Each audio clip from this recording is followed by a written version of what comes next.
त्या दोन्ही नेत्यांना विनंती करतो, त्यांनी ह्या मंचावर यावं आणि मराठीचा आवाज किती बुलंद आहे ते दाखवून द्यावं.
स्थानापन्न व्हावं.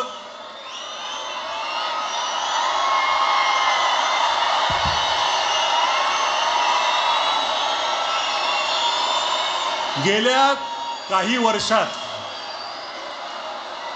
जरा थोडंसं माझं ऐकून घ्या.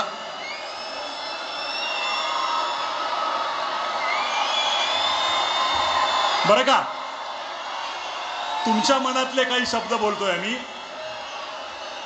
गेल्या काही वर्षात शेकडो मित्रांनी हजार वेळा हा प्रश्न तुमच्यातल्या अनेक जणांना विचारला असेल, किंबहुना इथे उपस्थित प्रत्येकाच्या मनातला हा प्रश्न असेल की येतील का रे दोन भाऊ एकत्र.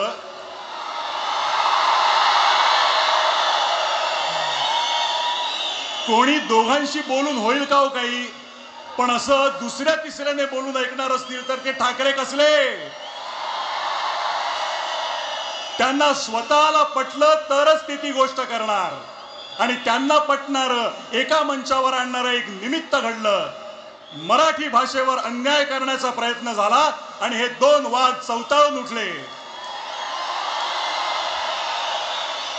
मराठी अभिजात भाषा होतीच, आहे आणि असेल, पण मागल्या दाराने तिसरी भाषा घुसवून माय मराठी संपवण्याचे डावपेच सुरू झाले, आणि ते उधळून लावण्यासाठी हे दोघे आणि इतर सर्व राजकीय पक्ष जे समोर बसलेत ते आपापसातले मतभेद विसरून सगळे एकत्र उभे ठाकरे, सगळे एकत्र उभे ठाकरे ठाकले. फक्त राजकीय पक्ष नव्हे तर अनेक सामाजिक संघटना, साहित्यिक, कलावंत, पत्रकार, शेतकरी, कामगार आणि मराठी माणूस एक झाला. सर्वांची भावना एक झाली. महाराष्ट्रावर केली सक्ती तर आम्ही दाखवू आमची शक्ती, आणि ही शक्ती दिसताच समस्त मराठी जनांना अन्यायकारक वाटणारा तो शासन निर्णय मागे घेण्यात आला. सर्वांबरोबर तुम्हा दोघांचंही हार्दिक अभिनंदन. तुम्ही पळतात GNH. Hi, this is Chef Ranveer Brar, and I'm here to tell you that also gives me the license to guarantee you brilliance on behalf of IIHM. Join International Institute of Hotel Management.